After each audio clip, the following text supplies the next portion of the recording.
My name is Audrey Thompson. I'm 30 years old, and last Christmas, I watched my older brother Derek slap my 6-year-old daughter across the face during what was supposed to be a family reunion. And you know what hurt even more? The look on everyone else's face. Like it was nothing. Like my child being struck was just another Tuesday at the Thompson house. If you've ever felt like the black sheep in your family, the one they dismiss silence or tolerate with clenched smiles, you'll understand. But let me tell you something. I used to think I could endure it for the sake of keeping peace. That maybe, just maybe if I kept showing up, they'd see I was worth loving. That illusion shattered the moment I saw my baby girl flinch and cry out, and my mother Eleanor calmly sipping her wine like nothing had happened. I grew up in what people outside would call an accomplished family. My father Howard was a corporate litigator with a collection of golf trophies and cufflinks to match. My mother Eleanor, a retired academic, who made elegance look effortless, but wore disappointment like perfume. And then there was Derek, my brother, the golden child, a successful banker who inherited Dad's jawline and Mom's expectation for excellence. I, on the other hand, was the girl who always colored outside the lines, literally. Art school instead of law, a single mother instead of a high society wife. Independent, outspoken, inconvenient. They never said it outright, but I got the message early on. I was the stain on their portrait-perfect family. I used to believe family was something you preserved, even when it rotted at the core. That you didn't throw it away, even if it cut you. So last December, when the invitation came for our first full family Christmas since Dad's retirement, I hesitated. I talked myself into it like it was a favor I owed myself. For closure, maybe. Or for Lily. She had only met them a few times, and I figured naively that kids bring out the best in people. The reunion was at a lakefront lodge in Vermont that Dad rented out for the week-long fires, catered meals, snow-covered hills. Instagram-worthy, if you didn't zoom in. Everyone was there. Derek and his wife Natalie with their twin boys, who looked like they came out of a Ralph Lauren catalog. My cousin Marissa, fresh from her yoga retreat in Bali, and of course, Paul Natalie's brother, a documentary filmmaker with an eye for silence and subtext. He'd brought his camera, said he wanted to capture generational legacy. The irony burns now. From the minute I arrived with Lily, I felt it.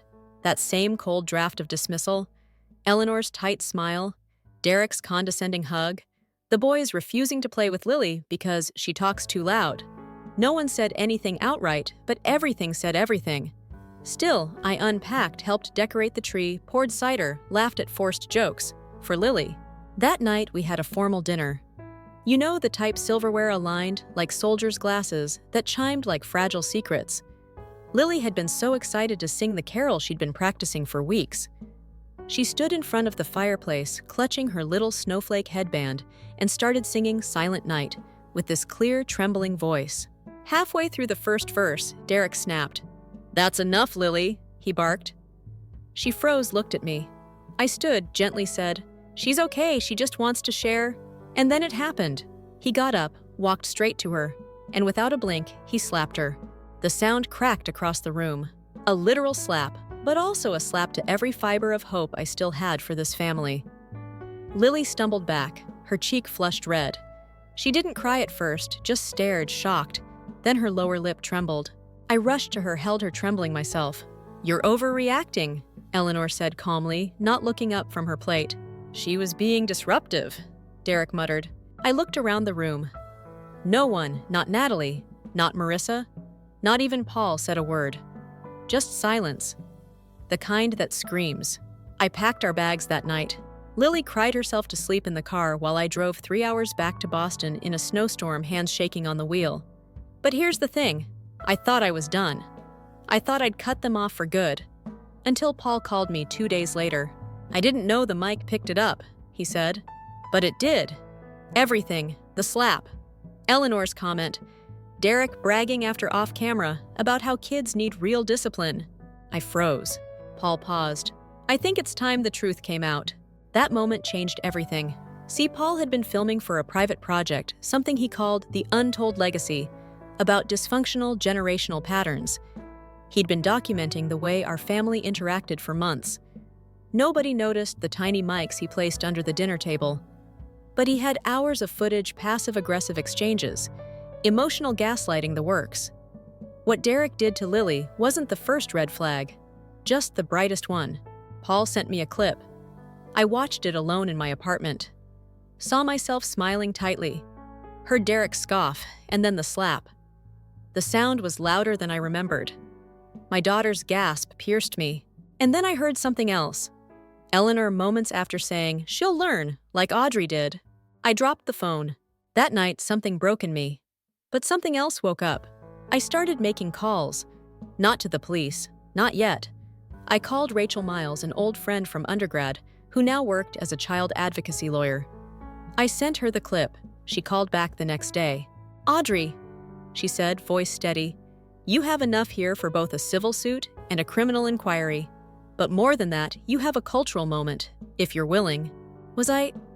I wasn't sure, but I kept seeing Lily's eyes, the way she curled into me that night, whispering, "Did I do something bad?" "No, baby, you didn't." I told Rachel I needed time. I wasn't ready to go public, but I wanted to build a case. Quietly, deliberately. So we did. Over the next 2 months, Paul and I worked in secret. He gathered footage. I wrote statements. Rachel interviewed psychologists. We built a timeline of dysfunction. A pattern. Not just the slap, but the years of emotional erosion, scapegoating, and favoritism. I also talked to Natalie. To my surprise, she didn't defend Derek. In fact, she confessed she'd been planning to leave. "I didn't know what to call it," she said, eyes brimming. But when he hit Lily, I realized he'd crossed the line he'd been circling for years. She gave us emails, messages where Derek bragged about keeping Audrey in line and called Lily a soft little brat. More fuel.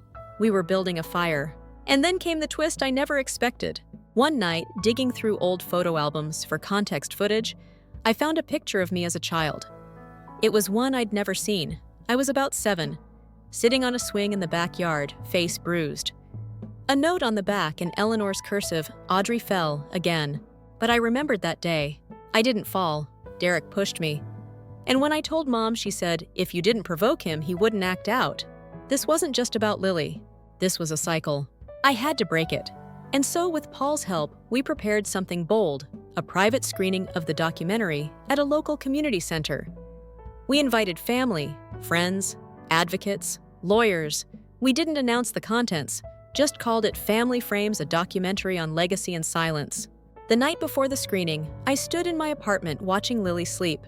Her cheek still had the faintest mark, faded now. But I knew what that slap had done. It didn't just sting her skin, it carved a scar into her trust. I kissed her forehead, whispering, "It ends with me, I promise." That screening would change everything, but I wasn't prepared for what Eleanor would do next. End of part 1. The night of the screening, I stood outside the community center with my palms sweating through my gloves. It was snowing, lightly thick, slow flakes that fell like silence. Paul was inside setting up the projector. Rachel was fielding last-minute legal waivers. Natalie had confirmed she'd be there, not sitting with Derek, but alone. I'd asked her to bring the emails just in case things escalated. They would. I had on a navy wool coat and boots I'd worn to job interviews before I got pregnant with Lily.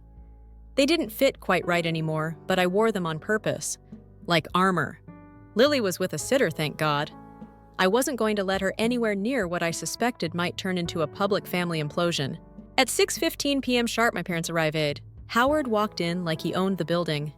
Eleanor, always perfectly put together, wore her signature pearls, lips pinched so tight, you'd think someone had just insulted her ancestry.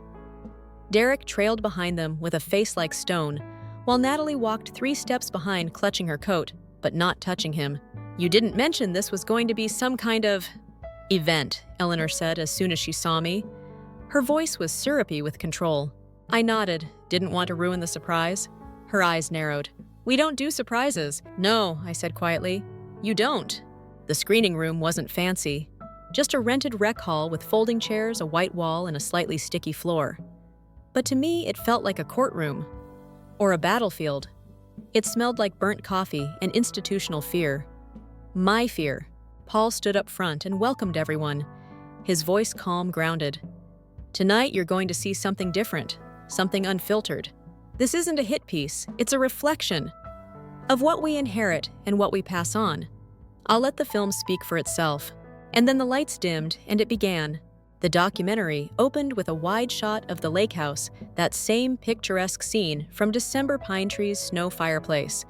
And then the sound cut in Derek's voice, barking at Lily. The slap sharp and gut-wrenching. Gasps rippled through the room. Some people turned to look at me. Others couldn't look anywhere but the screen. The film didn't stop there. It cut to old footage clips Paul had captured from previous holidays. Me sitting silently at the edge of a table while Derek spoke over me. Eleanor correcting Lily's posture at Thanksgiving, saying no child of this family should slouch like that. You look poor. Audio snippets of Howard laughing at Derek's firm hand. A montage of microaggressions and masked cruelty stitched together like an autopsy. Then came the narration, mine. Just my voice, low and steady. This isn't just about a slap. It's about a pattern. The silence. The complicity. The belief that some people are worth more, and others should be grateful just to be in the room. I didn't cry. Not when I recorded it. Not now. But my hands clenched so tight, my nails left crescents in my palm. About 35 minutes in the footage shifted to an interview with Natalie. Her face was pale tired. She said, I used to think I had to keep the peace. But peace built on fear isn't peace. It's prison. The film ended with a wide shot of Lily back at home painting at our kitchen table.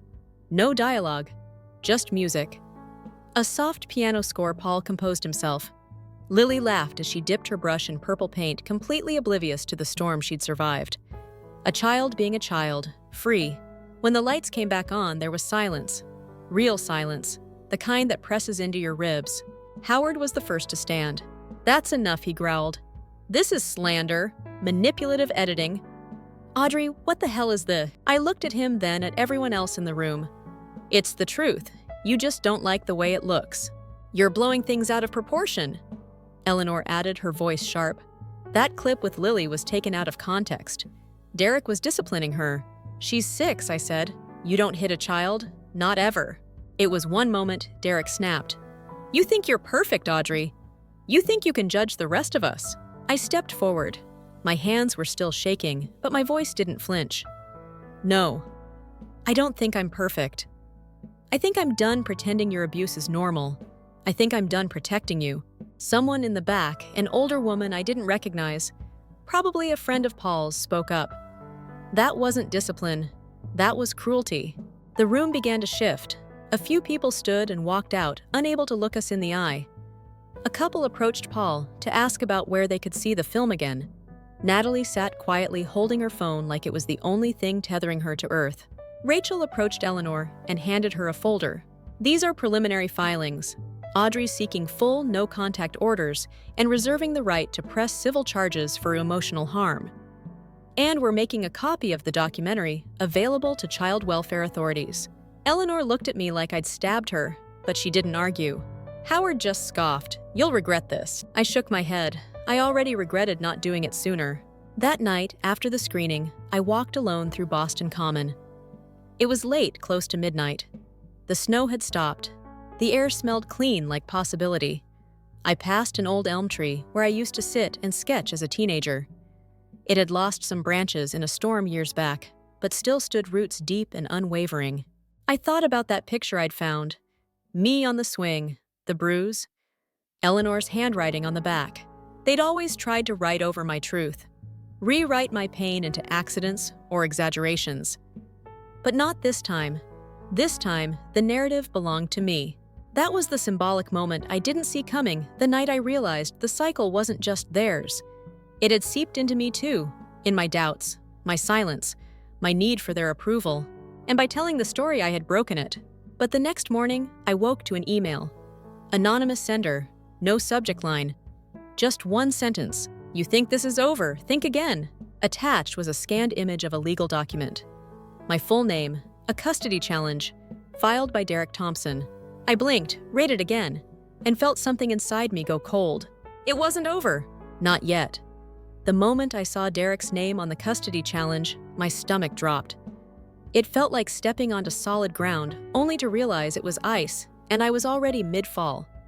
I read the document 3 times in a row, trying to convince myself it was a bluff, a fake, a scare tactic.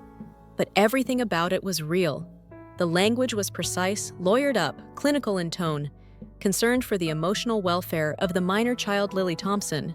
It accused me of creating an unstable environment, of publicly weaponizing private family matters for personal gain, and of exposing a minor to reputational harm. They were turning my own story, my own voice, into a weapon against me. I called Rachel immediately. She picked up on the second ring. "Tell me it's fake," I said, pacing the living room. There was a long pause. "Then it's not. I just saw it come through the docket. They filed it through a third-party counsel in Connecticut to try and beat the jurisdiction clock." I closed my eyes. "Can he even do that? He's not her father." "No," she said. "But he's claiming third-party standing based on family interest and child endangerment. It's weak, but not impossible, especially if they throw enough money at it." I sat down hard. "They're trying to take my daughter." Rachel's voice softened. "They're trying to scare you, but we fight back. You've got truth on your side. Documentation, witnesses, and that film that's gold. But truth doesn't always win, especially when the other side plays dirty." I didn't tell Lily, not yet. She was back to her usual self, painting, singing off key in the mornings, insisting on buttered noodles for dinner 3 nights in a row. I watched her closely those first few days after the notice came. Every time she laughed, I felt this twist in my chest, this ache of love and fear wrapped so tightly I couldn't separate them. And I kept thinking, how dare they try to take her from me? After everything they did to me, after everything I survived, how dare they reach for her? I didn't cry. Not at first.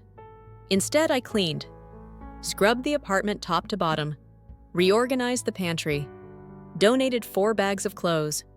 It was like I was preparing for battle-clearing space for the storm I knew was coming. Paul came by a few days later. He brought muffins and a flash drive. "They're leaking things," he said, sitting across from me at the kitchen table.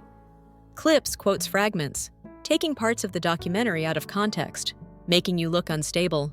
"Where?" "Online, a couple of anonymous parenting forums, and a blog run by some conservative parenting pundit in Vermont." "Jesus," I whispered. "They're building a public case." "Yep, and they're using your own voice to do it." I wanted to scream. Instead, I just stared at the drive. Paul leaned forward. "We're going to get ahead of it. I've been working on a follow-up piece, clarifying context, showing the full picture." I hesitated. "Do I go public? Like really public?" "That's up to you. But if you're asking whether it'll help, yes." A woman standing up against family abuse, not just as a victim, but as a mother trying to stop the cycle. People listen to that. They need to. That night, I sat down and wrote a post. Not for Instagram, not for Facebook, for me. I titled it "Why I Won't Be Silent." And then I poured it out. The truth about growing up invisible in a family obsessed with image. About the way my voice was always the one shushed. About how Derek had been excused, protected, celebrated, while I had to earn every scrap of acknowledgement. About how silence wasn't safety, it was compliance, and how I'd refuse to let my daughter inherit that kind of fear. I hit publish on a private blog. Then I linked it to my LinkedIn, my artist website, my portfolio. I didn't know what would come of it, but I knew I had to say it.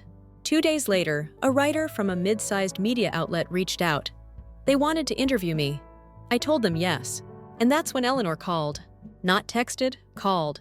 Her name lit up on my phone like a warning flare. I stared at it for a full 30 seconds before answering. "Hi, Mom." Her voice was smooth, controlled. "Audrey, I saw your article." Not really an article. More like a truth bomb. A beat. "I think you've made your point." Loudly, painfully. I stayed silent. She sighed. "Do you really want this to go any further? To make this family into tabloid fodder? Your daughter, she doesn't need this attention." I bit down the fury rising in my chest. "My daughter needs the truth. And safety. You didn't give me either, but I'll damn well give them to her. She doesn't even know what you're doing. She'll grow up resenting you for exposing this." "No, she won't," I said. "She'll grow up knowing I protected her." That I broke the silence. Eleanor's voice dropped. "You've always been dramatic, even as a child. You lied about things, twisted stories to make yourself the victim." I laughed bitter. "You remember that swing set in the backyard?" "What?" "The one you claimed I fell off. The one where Derek shoved me, and I came in with a split lip, and a bruise the size of an orange. You wrote Audrey fell, again. On the back of the photo, silence. I remember everything I said quietly. Still silence. And then for the first time in my adult life, I heard Eleanor crack. Her voice barely a whisper. I didn't know what else to do. I blinked. What? I couldn't stop him, she said. Howard. Derek. It was always about keeping the peace. Your father. He was worse than you remember. I tried to protect you the only way I knew how, by minimizing it. You let him break me, I said, my throat tightening. You let him choose Derek over and over again. I was afraid, she said. I didn't know what to say. I hung up. That night, I sat on the floor of my living room, surrounded by old sketchbooks. One of them had a drawing I'd done at 10 years old, 2 figures standing on either side of a cracked bridge. One girl reaching, the other walking away. I hadn't understood what it meant back then. Now I did. It was me, trying, always trying, and them always walking away. But this time I wasn't reaching anymore. The next morning, Rachel called. We have a problem, she said. The judge just issued a temporary hearing. They're pushing for a fast-track evaluation. My heart pounded. What does that mean? It means they're asking for a court-appointed evaluator to assess your home, your parenting, Lily's well-being. And it's happening this week. They want to come into my home, yes. And they'll be looking for anything. Clutter, tension, overreaction. You have to be perfect. Great, I muttered. Just what every single mom under stress wants to hear. She paused. Audrey, I know this is terrifying, but you're not alone, and you're not weak. I nodded, even though she couldn't see me. Let's do this. The evaluator came on a Thursday afternoon. Her name was Ms. Delgado, a middle-aged woman with kind eyes, and a clipboard that might as well have been a sword. She interviewed me, asked about Lily's routine, observed our interactions. Lily, bless her soul, was her usual radiant self, offering her tea, showing off her paintings, asking if Ms. Delgado liked purple or sparkles more. It wasn't until Lily went to her room that Ms. Delgado asked Audrey, "Do you believe your family is a danger to your daughter?" I didn't hesitate. Yes, not physically necessarily, but emotionally, spiritually, yes. They normalize violence. They silence dissent. That kind of poison spreads fast. She wrote something down, then looked at me. Thank you for your honesty. The visit ended. I exhaled. But later that night, I found something slipped under my door. No note, just an envelope. Inside was a photograph me years ago leaving a college party drunk, stumbling, laughing, clearly intoxicated. On the back, someone had written in thick black marker, unfit. No signature, no context, just a message. They were digging now, hard, but they'd made a mistake. They thought shame still worked on me. They didn't realize I'd already walked through fire, and I'd come out carrying matches. It started the way these things always do. Too early, too cold, too quiet. The courthouse smelled like paper and nerves, and I felt like I was walking into a room full of loaded guns wearing nothing but skin. Rachel met me outside with a to-go cup of coffee and a look that told me not to ask about anything until we sat down. I didn't. Inside the room was smaller than I expected. I don't know why I thought it'd be bigger. Maybe because in my head it was a gladiator pit. Wood-paneled walls, a long table, a judge who didn't look up much, and folding chairs that creaked every time someone shifted. Derek was already there. So was Eleanor. No Howard. I wasn't sure if that was a blessing or just a delay. Derek looked smug in his blazer. Polished, calm. He had that rich white man posture chest, forward head, slightly cocked like he already owned the room. Across from him was his lawyer, some private firm litigator, with sharp heels and an even sharper tongue. I could tell just by her face that she was the kind of woman who'd sue a daycare over too many raisins in the trail mix. We sat down. Rachel opened her folder, gave me the tiniest nod, and whispered, "Let them speak first. Don't react, no matter what they say." And oh, they said a lot. They claimed I was exploiting my child for internet notoriety, that I'd subjected Lily to trauma under the guise of advocacy, that my history of mental instability and documented struggles with alcohol abuse in college made me an unreliable and dangerous caregiver. They referenced the documentary as a self-serving narrative constructed with malicious intent. They even tried to argue that Lily had been coached to perform like I was some kind of pageant mom with a vengeance. I sat there biting the inside of my cheek so hard I tasted blood. Every instinct in me wanted to scream, to flip the table, to tell the judge what kind of man Derek really was. But I didn't, because I could feel Lily's tiny fingers in mine from that morning whispering, "You got this, Mommy." So I held the line. Then it was Rachel's turn. She didn't yell. She didn't grandstand. She just laid it out, the audio footage, the documentation, the testimonials. She handed over the emails from Natalie, the evaluator's positive report, and a printed copy of my blog post. She didn't try to paint me as a perfect mother, just a protective one. A mother who saw a generational pattern of silence and decided to break it. There was a moment, maybe 10 seconds, where no one said anything. And then the judge asked Ms. Thompson, "Would you like to speak directly?" I stood up. My legs were shaking, but my voice didn't crack. "I'm not trying to destroy my family," I said. "They've already done that to themselves. I'm trying to protect my daughter from growing up thinking it's normal to be hit when you sing too loud. I'm trying to make sure she doesn't learn to be silent the way I did. That's it. That's the whole reason we're here." The judge looked at me for a long moment. Then she nodded. "They didn't make a ruling that day. Deliberation required," she said. "Temporary custody remains unchanged." Which was good technically, but not a win. Not yet. I walked out into the parking lot, feeling like I'd run a marathon in broken shoes. Natalie was waiting by her car. She looked like she hadn't slept in a week. "Hey," she said, walking toward me slowly. "I need to tell you something." I braced myself. She glanced around, then lowered her voice. "Derek, he's working with someone. Not just his lawyer. Someone behind the scenes." "Who?" "I don't know her name, but I overheard him on the phone last night. He said she's handling the media fallout. And then something about keeping Eleanor on message." My stomach twisted. "You think they're planning something?" She nodded. "I think they already have." I didn't sleep that night. I just sat at my desk, staring at my laptop, clicking through parenting forums, blogs, comment sections, looking for where the fire might already be burning. And then I found it. A fake Reddit thread. A burner Twitter account. Posts claiming I was exploiting Lily for money. That I was unstable. One post even claimed I'd faked the slap using audio editing, and that Paul was a disgruntled relative with a vendetta. They weren't just attacking me, they were rewriting the narrative. And Eleanor? She was silent. No public statement, no call. Just her presence in court, sitting beside Derek like some kind of emotional witness, stone-faced and unreadable. Until the envelope showed up. It arrived 3 days after the hearing. No return address. Hand-delivered by a courier. Inside was a letter handwritten. I recognized the penmanship immediately, Eleanor's cursive. Precise, controlled. "Audrey, there are things you don't know.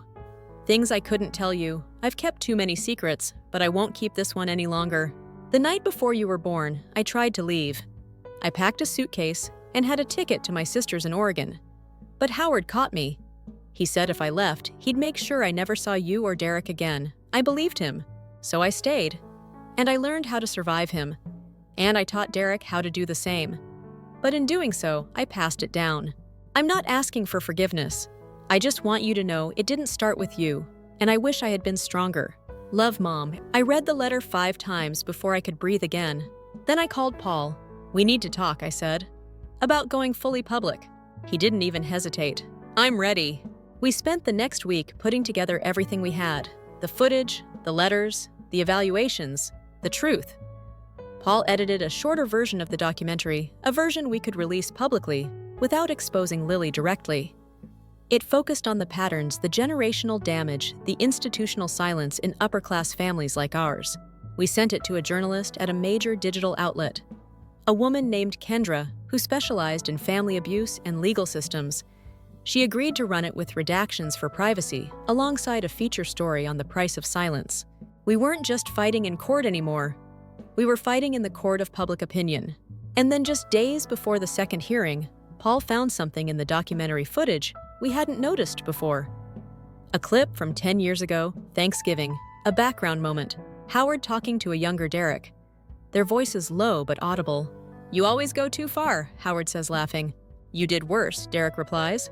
"Yeah, but I never got caught." We stared at the screen. I whispered, "They're not just father and son. They're carbon copies." Paul paused. "This changes everything." But what we didn't know, what none of us could have predicted, was what Eleanor would do next. She called a press conference. The woman who had never once spoken publicly about anything, who had perfected the art of quiet damage, stood on a podium with a statement in her hand and news cameras pointed in her face. She looked tired, hollowed out, but clear. "I am Eleanor Thompson," she began, "and I have come to tell the truth about my family." And as I watched from my apartment, holding Lily's tiny hand in mine, I knew that everything was about to shift. Eleanor Thompson didn't cry. She didn't shake or pause for dramatic effect. When she stood behind that microphone flanked by 2 child advocacy reps and a legal advisor, she looked like a woman who had decided for once in her life not to blink. Her statement was short, barely 6 minutes, but it landed like a hammer. I was complicit. I enabled it. I protected the image of a family while failing to protect the people inside it. And it has taken me far too long to say that out loud. She talked about Howard, about years of emotional abuse that no one ever named, about Derek's upbringing, how his behavior was never corrected, only rewarded, how I had become the family's scapegoat because someone had to carry the shame, and it sure as hell wasn't going to be the men. She admitted that she had known what Derek did to Lily. She'd watched it, heard it, and chose silence. I told myself it was isolated. I told myself she was dramatic.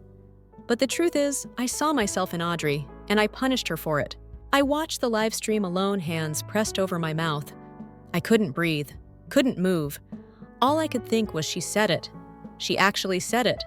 And somehow that hurt more than if she hadn't, because now it was real. Now there were no more secrets to hide behind, no more excuses to believe in. Now it was just the wreckage. The years I'd spent trying to earn a love that had been wrapped in shame. The hours I spent in therapy trying to explain the ache I couldn't name.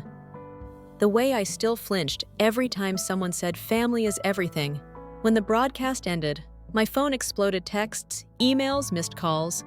Natalie, Paul, Rachel, even Marissa, my cousin who'd spent most of her adult life avoiding family drama, like it was contagious, sent me a message. "I'm sorry. I should have believed you." But none of it landed. All I could hear was Lily in the next room humming to herself while drawing purple flowers in her notebook. She was safe, and that's all I needed to focus on. Until Rachel called and said the court moved up the final hearing. They want to close it out this week.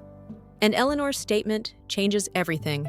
I sat down hard. Changes how? They've issued a formal inquiry into Howard's behavior. Derek's being reevaluated. The judge wants an updated report from Ms. Delgado. But Audrey, this might not end in court. What do you mean? There's talk of a settlement, an agreement. If Derek agrees to drop the petition and relinquish all third-party claims. No, I said sharper than I meant. No deals. He doesn't get to walk away clean. I get it, but if he folds now, it protects Lily from more exposure. And there it was again, that terrible familiar question. Do I burn it all down for justice, or do I close the door for peace? That night, I didn't sleep. I sat on the fire escape outside my apartment, wrapped in a blanket, watching the city breathe. The glow of windows, the hush of traffic, the occasional siren cutting through the dark. And I thought about legacy, not the kind on paper, the kind that lives in your spine, in your reflexes, in the way you learn to smile after being slapped to shrink when you enter a room to brace for impact, even when no one's near. I didn't want that for Lily. But I also didn't want her to grow up thinking truth was negotiable. In the morning, I took Lily to the park. She ran toward the swings, her favorite, and I followed carrying coffee and snacks. She pumped her little legs and shouted, "Higher, Mommy," and I stood behind her, ready to catch her if she fell. After a while, she slowed down and said, "Are you sad today?" I paused, a little. "Is it because of the bad people?" I smiled. "Some of them aren't all bad, just really lost." She thought about that. Like when we lose our car in the parking lot. Kind of. She was quiet for a beat. "Then I think I'm glad you didn't lose me." Tears hit so fast I didn't have time to hide them. I pulled her off the swing and hugged her so tight she squeaked. "Me too, baby. Me too." The next day we went back to court. This time the courtroom wasn't a battlefield. It felt like a closing scene. Eleanor wasn't there. Neither was Howard. Derek looked different, tired, older. His lawyer did most of the talking, and within the first 10 minutes, she announced they were withdrawing the custody challenge and entering a no-contact consent order. Rachel's jaw twitched like she hadn't expected it to go that easy. The judge looked over her glasses at Derek. You understand the terms." He nodded. "Yes, Your Honor." "And you agree that you will have no further legal or personal contact with Lily Thompson, and you will not pursue any claim to guardianship or influence over her care." He looked at me then. For a second, something flickered in his eyes, shame maybe, or just the collapse of entitlement. I didn't care. "Yes," he said, "I agree." The gavel fell. Just like that, it was over, or at least the legal part was. Outside the courthouse, Rachel hugged me for the first time in our entire working relationship. Paul showed up with cupcakes. Lily danced on the sidewalk. And for a brief shining moment, I felt like I could breathe again. But peace is never simple. That night, I got a letter. From Eleanor. This time it wasn't written. It was a video. She sat in a dimly lit room, looked like her study, and spoke directly into the camera. I gave my statement because it was time. Because I saw the woman you've become and realized you were braver than I ever was. But I also need you to know, I'm sick. Late-stage lymphoma. I haven't told anyone else, not even Derek. I didn't want sympathy. I wanted clarity. She paused, then smiled, not her tight, polished smile, but something softer. I don't expect you to forgive me. I don't even know if I deserve your voice again.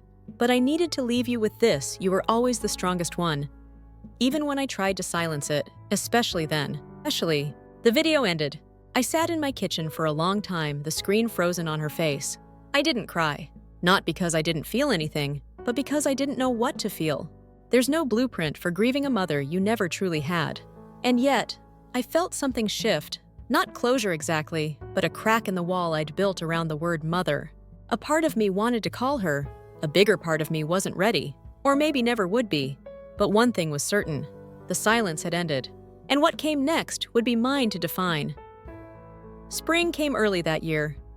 The snow melted like it had somewhere to be, and the trees outside our apartment finally gave up their nakedness for new buds.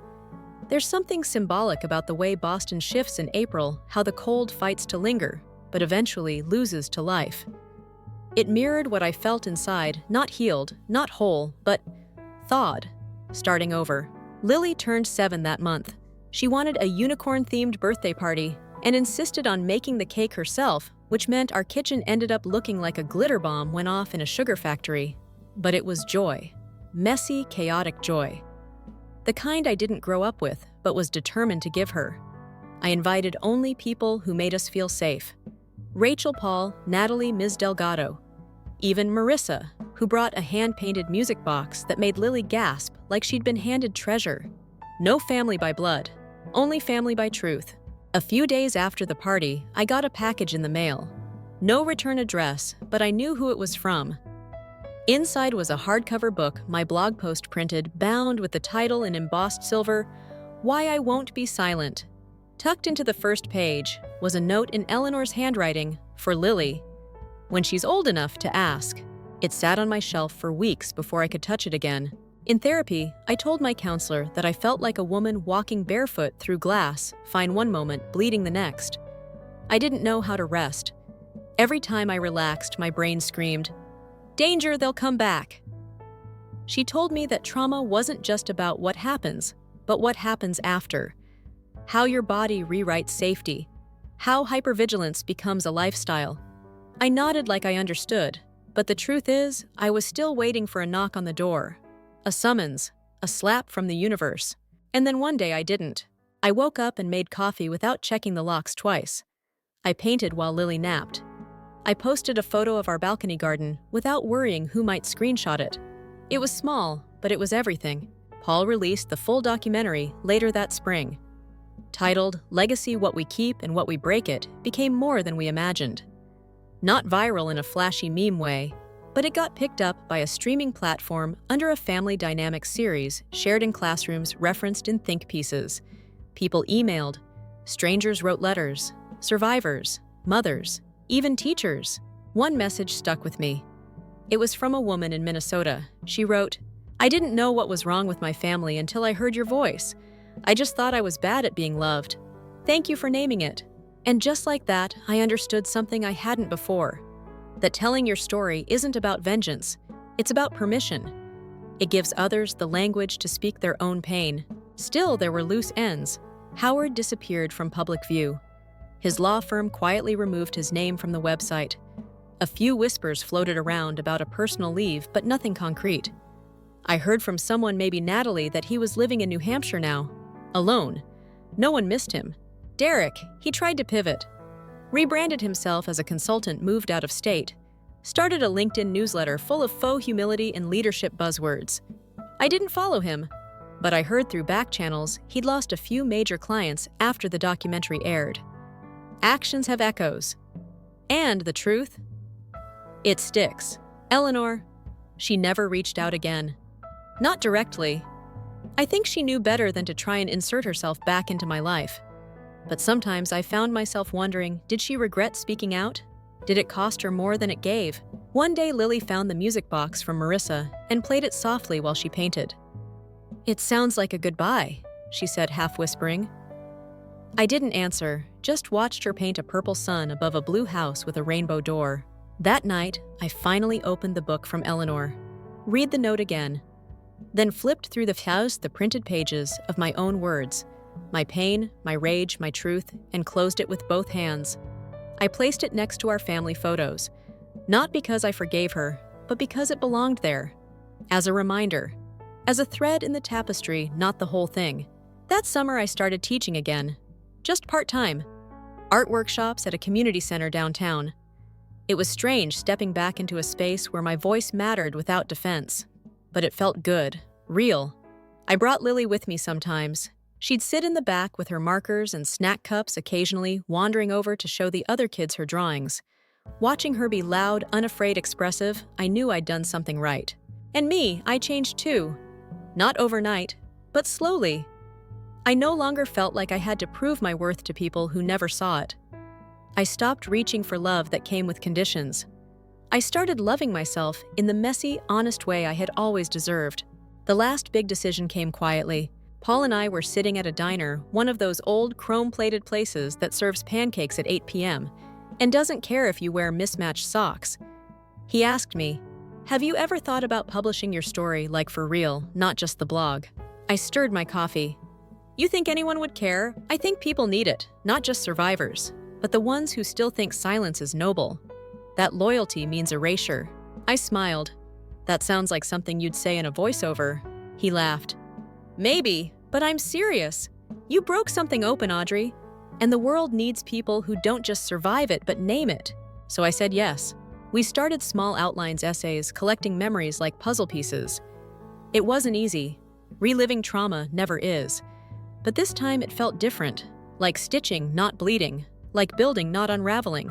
One morning, Lily sat beside me while I typed. She looked at the screen and said, "Is that the book about our family?" I nodded. "Kind of. Can I be in it?" "You already are." "Cool," she said. "But I want a dragon in it too." I laughed. "I'll see what I can do." The final scene, if you want to call it that, happened on a fall afternoon. Cool air, burnt orange leaves, the kind of day that feels like a pause button.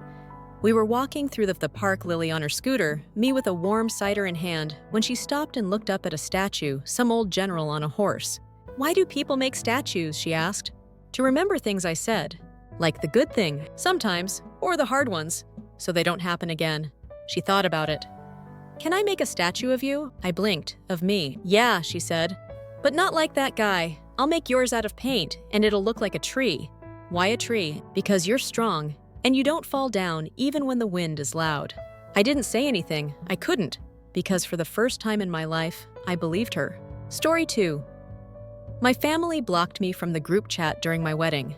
Then I came across pictures of them on vacation in Hawaii. Captioned the families that are now complete. I only sent one message. "While it lasts, enjoy it." I removed my name from the family business that day. The payroll account was frozen. My dad received a call from the Internal Revenue Service a week later. He knocked on my door for 20 minutes that night. When I opened it, it wasn't just that they weren't there that surprised me.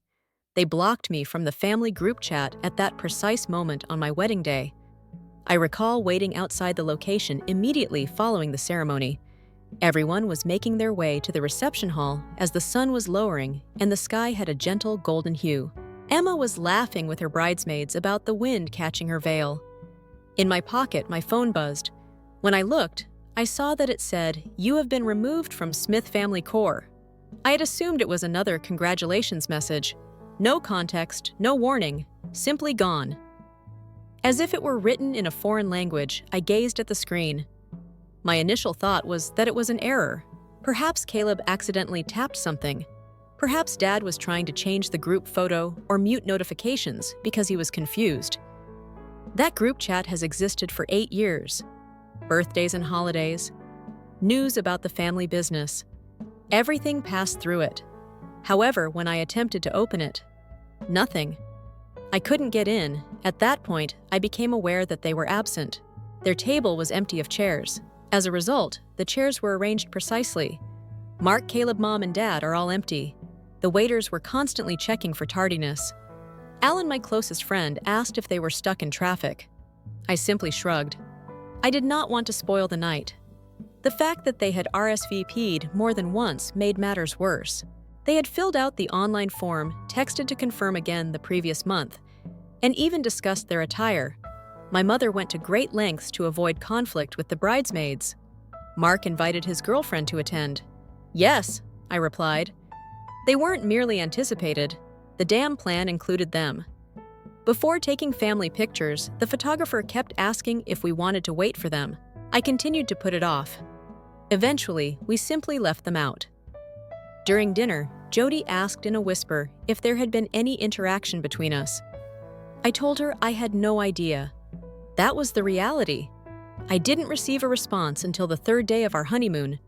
Before going to our cabin rental, we were in Napa only for a few tastings. I opened Instagram to see Emma selecting a bottle, merely by habit. Then they appeared standing on a Maui beach. They are all 4 smiling, holding cocktails, and wearing matching floral prints. Even his father, who never takes pictures, had Mark's arm around him. The caption said that the family was now complete. I merely sat there. No passion, no tantrum, simply empty. 2 asides. At first, she remained silent. Simply place her hand over mine. I informed her that I had 1 item to send. From her phone, I launched WhatsApp. She typed 1 message while still in the group. While it lasts, enjoy it. I opened my laptop after that. Smith wrote, My dad wasn't the only one in logistics. I had been making it a reality for the past 6 years. I was the one who got us online, even though we were co-owners. Got the job at Walmart. Half of the logistics were automated. For transactions exceeding $10,000, I would configure the dual signature protocol. He had no idea how to use it. I deleted my name from the company registration after logging in. I put my shares in a holding pattern that resulted in their freezing. I also froze the payroll account, which is crucial. Withdrawals must be approved by me. That Friday was payroll due. I stayed out of the spotlight. Did not speak up. Let the quiet do the talking. I received a call from an unidentified number a week later. Didn't respond to Dad's CPA's voicemail. The IRS had apparently noticed some disparities. Missing paperwork and 2 years' worth of unpaid state taxes, and the amusing part, they couldn't have produced half of the necessary financial records without me. Before I even got to the front door that night, I heard the knocking.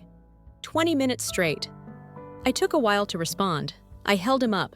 He was standing there when I opened the door, looking red-faced and sweating as if he had been in hell. And what he said first, "What did you do?" For a few seconds, I allowed the silence to linger. He anticipated that I would recoil, defend myself, or perhaps even offer an apology. I simply waited while leaning against the doorframe. He moved forward as if he were going to enter. I remained motionless. "The payroll was frozen by you. Are you aware of your actions?" I gave a nod. "Yes, I am fully aware of my actions." He would get somewhere if he continued to talk like that. Claimed that the drivers threatened to walk. That was already in the warehouse crew's possession. Penalties for missing deadlines were demanded by 2 clients. Claimed that because my credentials were linked to the online reporting, the accountant was unable to even file. The one thing he believed would shake me was then dropped. This morning the IRS called. 5 years' worth of returns are being examined. 5. They believe we have been concealing our earnings. If this isn't fixed, we're all going to collapse. That word struck a different chord. We're all falling. I reminded him that the one guy they excluded from the family chat on his wedding day was not included in this. Apparently, that included everyone who could travel to Hawaii and pretend I didn't exist while grinning for the camera. He attempted to explain that it was simply a bad moment and that they needed space and that it wasn't personal. My wedding gave you the space you needed. That momentarily silenced him. He quickly changed to anger, claimed that I was being childish petty and discarding everything we had worked so hard to build. Then he took a folded piece of paper out of his jacket. After weighing it once, he threw it between us on the floor. I signed sheet Nindo, the same document as 3 years ago. And it was a copy. I had forgotten a clause that was hidden in the early partnership filings. Under certain circumstances, it granted him some partial authority to override financial freezes. However, those requirements necessitated evidence of carelessness or deliberate injury. He was going to accuse me of undermining the business, that I did it maliciously. Even though he was bluffing, it was enough to keep the days that followed interesting. His attorney sent a cease and desist letter by Monday. I had responded to mine by Tuesday with a thorough audit of all the financial decisions I had made since joining, including the ones I had flagged over the years, all of which I had screenshots of, and several of which had verged on tax fraud. I kept most of it from Emma. Although she was aware of the outline, I spared her the anxiety. Before my family's chaos spilt into our new life, I wanted her to have at least a few days of peace after we returned from our honeymoon. For the first time in 2 months, Mom texted on Wednesday. Could we please have a conversation? This is becoming unmanageable. No explanation, no apology. A tiny, delicate olive branch tossed like a discarded tissue. The situation changed by Thursday when the CPA began contacting me directly, even though I didn't reply. Stated quietly that the IRS was investigating more than just the company. They were investigating Caleb, a phony vendor, offshore accounts, and Dad's personal finances. The IRS wasn't merely snooping, they were hunting. And I still hadn't done a single thing. Emma and I were wrapping up our lunch when the call came in. For the first time since the wedding, we had been organizing thank you notes at the dinner table. Things seemed to be starting to calm down. My phone buzzed with an unknown number while we were making jokes about who had the worst handwriting. I took a step back and replied. Richard was the one, a CPA, the family business, and a man I had only spoken to twice in 6 years, and only when something was amiss. He wasted no time. Listen, David, you should be aware of what's going on, even though I know you're no longer involved. He spoke in a sharp click. I didn't even inquire about how he obtained my number. I simply listened. As it happens, the payroll account did more than just bounce a few paychecks when I froze it. It interrupted a mid-transfer transaction that the bank's compliance team had flagged for audit. The account belonged to a shell company that purportedly maintained fleet software. However, that vendor was non-existent.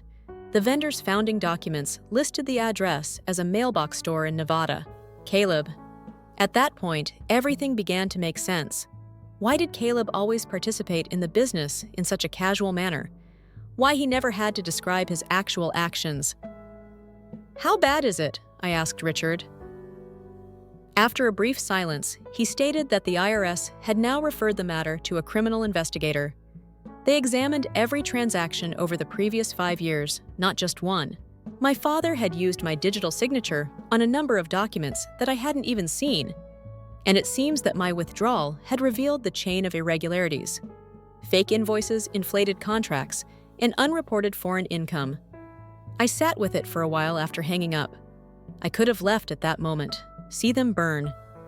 However, I was still in charge of the backup server, which I had configured for complete financial transparency. It contained all of my emails, contract, invoices, and approvals, and nobody could access it without my password. I simply locked the system remotely. I didn't even need to remove anything. Emma asked if there was a problem when she noticed me working. I informed her that there was no point in trying to fix it at this time. I received a text from a Jody later that night. The IRS called again and said, "Your dad is in a spiral. Caleb hasn't had any sleep. Your mother is going crazy." It was not gratifying, not just yet. It seemed inevitable. Then I heard a knock at about 9 o'clock at night. Before I looked, I knew it was him. Dad was standing there. The same outfit as last week. His hair was unkempt, as if he had spent the entire day rubbing it through. I didn't have to invite him inside before he accepted. A thick envelope was just thrust into my chest. Go through it. In all of this, you are not innocent. Right here. I remained at the door and slowly opened it. There were printed emails with excerpts of correspondence from 2 years ago between me and a logistics client. I recall that transaction, though, because my name was on the approval line of a big shipment contract. A standard delivery quote was approved by me. He was the one who later changed the invoice to conceal excess money and inflate the delivery cost. If the IRS sees those emails out of context, they won't just come after me, he said, leaning in. They will also pursue me. He believed that I would drop everything because I would be afraid. Unfreeze the accounts, log back in, and assist them in cleaning up the mess. Not even blinking. I wish you luck in that endeavor. I said, you changed those figures. Not me. His voice changed. After attempting to persuade me, he said that we could clean it up together if I returned right away. Claimed that they erred by skipping the wedding and that it is still a family business. However, we can get past that. He had never even brought it up before. And he believed that was sufficient.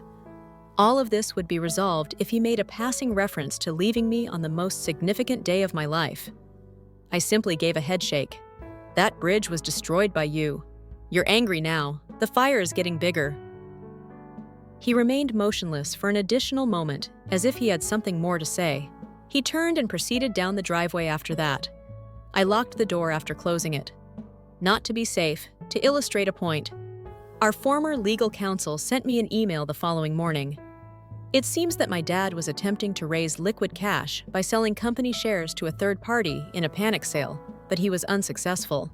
Every significant asset still had my name attached to it, and the investigation was now as well. I anticipated repercussions, irate texts, threats, and perhaps even a last-ditch voicemail from my mother attempting to mend things. Hearing from someone I hadn't spoken to in more than 10 years was unexpected. I received an email on Friday morning from someone I hadn't seen since high school. My dad's estranged younger brother is Uncle Grant. When I was still in college, he had been forced out of the company. I was always told that he caused issues with the board and mismanaged funds. He sent a brief email. I heard what was going on. I waited for someone to notice it at last. Meet me if you want the full picture. Everything is mine. At first, I didn't respond. I had no idea how to interpret it. Emma insisted that I go, stated that perhaps knowing what I was truly up against would be helpful at the very least. So I went to a diner 2 towns over and met him. He didn't appear resentful, but he did look older than I remembered, simply exhausted. Before our coffee had even arrived, he slid a manila folder across the table. Copies of old bank transfers emails, and one document in particular that made my stomach turn were all inside. It had to do with agreement, day-to-day 8 years ago with Uncle Grant's and my dad's signature. The rationale behind the acquisition. Not poor management. Silence, not failure.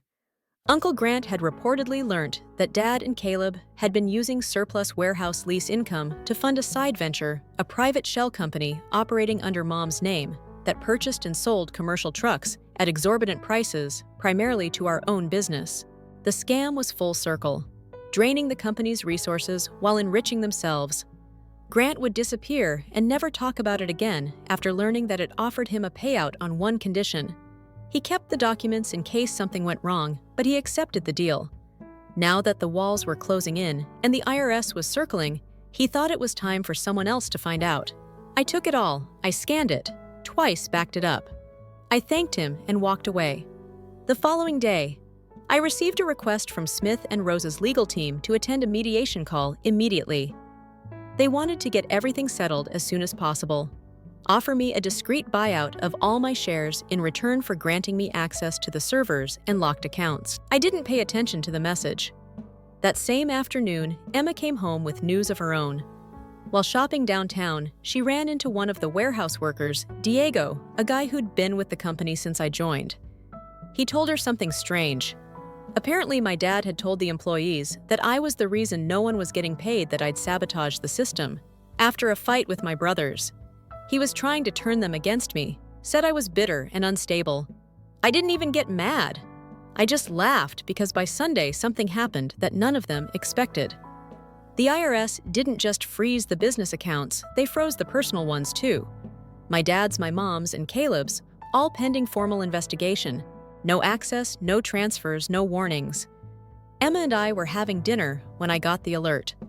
All three of them were on a list of financial holds issued as part of the wider fraud probe. They were locked out of their money. Everything. I set my foot down, leaned back, and smiled.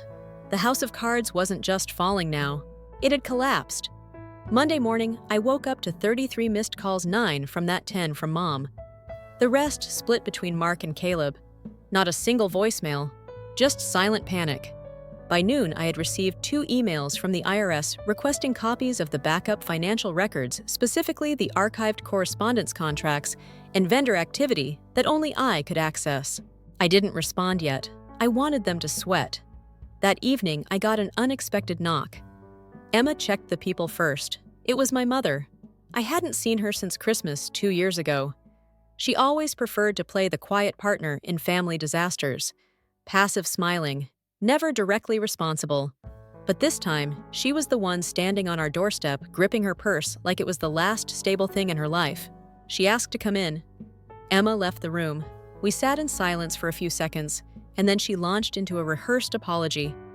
She said she didn't know the full story, that she never agreed to skip the wedding, that Dad had convinced her it would be less tense if they just went away for the weekend. She insisted she tried to call. I told her she could have tried harder, told her I'd seen the group photo, the one with the caption about the family finally being whole. She shifted gears fast, said they were in trouble, that the IRS freeze meant they couldn't pay their mortgage, their credit cards, even their groceries. She said Dad was falling apart, that Caleb had a breakdown, and that the company would be destroyed if I didn't help with everything we had built over the years. She then said something that chilled me to the bone. "We are aware that there is an emergency fund." I went cold. Emma and I had arranged for that years ago. A different investment account that is in my name, bound by a trust, not even in the company's operations. We did not record it. Few people were aware of its existence. How I inquired. She paused. "It's possible that your father took some bank records from when you two had joint authority. He believes that funds ought to be reinvested in the company. Without the company, you would not have had it."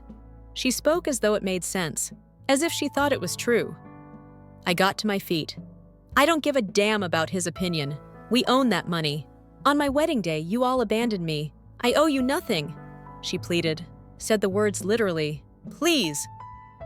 She then made one final attempt at a card. "Your dad is going to go public if you don't help. Let's say you planned this and manipulated the books," I chuckled. She winced. They wanted to drag me down with them as they were cornered and drowning.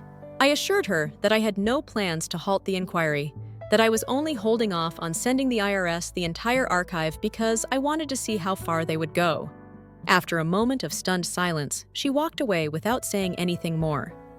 I turned in all of the emails, backup files, transaction logs, and Uncle Grant's paperwork the following morning. After shutting down the laptop, I took Emma to brunch. Allow them to burn.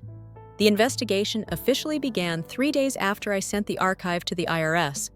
I was informed that it made the news by Emma.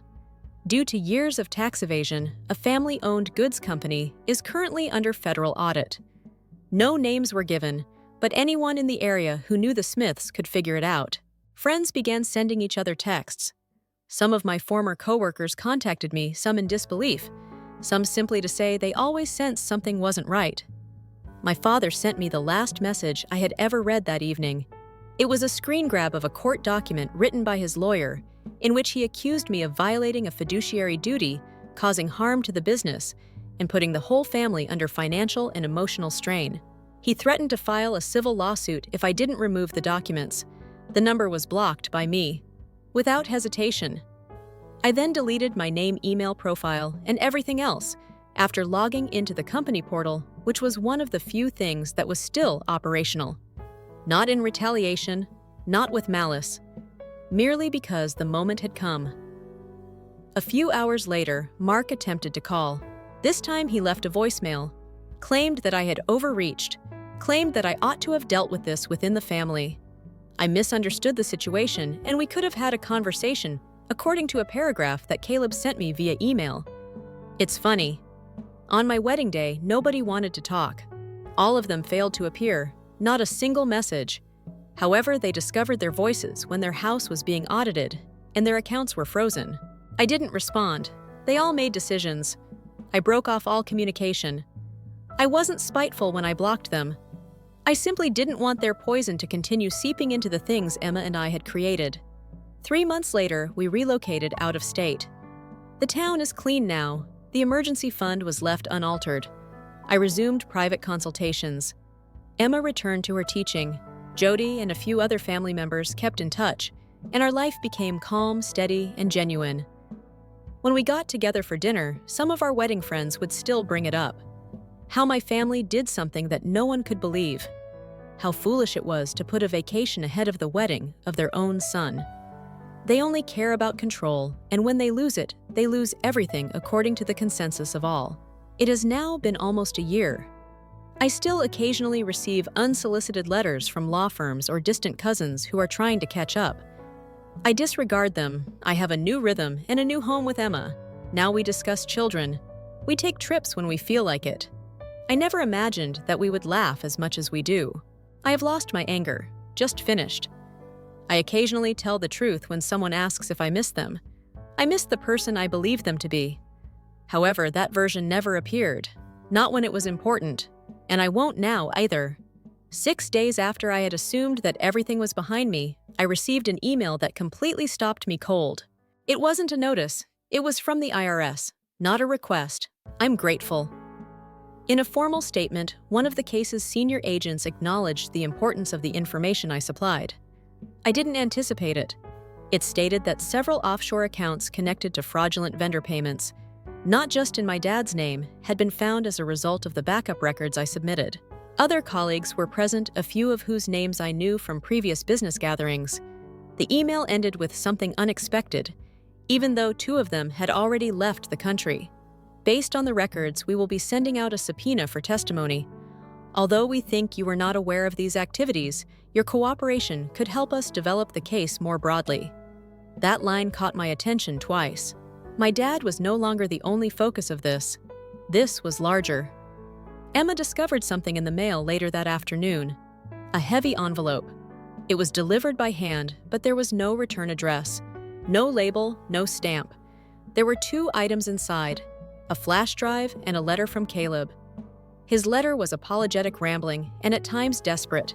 He claimed that Dad had lost his mind, that he was attempting to place the blame on anyone he could, and that he had coerced Caleb into creating the phony vendor accounts, about which Mom knew more than she admitted, but kept quiet out of fear of losing everything. He apologized for what transpired at the wedding and stated that he didn't want to go down with them. He was aware that I would never forgive him. However, I might eventually come to understand if the flash drive helped to balance things out. I connected it to a disposable laptop. It contained spreadsheets, voice memos, internal emails, and even a few videos. In one of them, the father was laughing while speaking with someone in another country about how the child signs everything I put in front of him. I was that person. Another showed him describing to Caleb how to avoid banking thresholds by dividing vendor payments into smaller batches. It was sealed. I sent a brief message with all of this information to the IRS contact. Another present. Emma and I sat on the porch that evening. We said very little. Just observed the rolling breeze and the darkening sky. And I came to a realization. This was no longer retaliation. It was taking something away. A last cleaning out of everything that attempted to ruin what ought to have been my greatest day ever. Into a betrayed memory. It was just over now. And for good this time.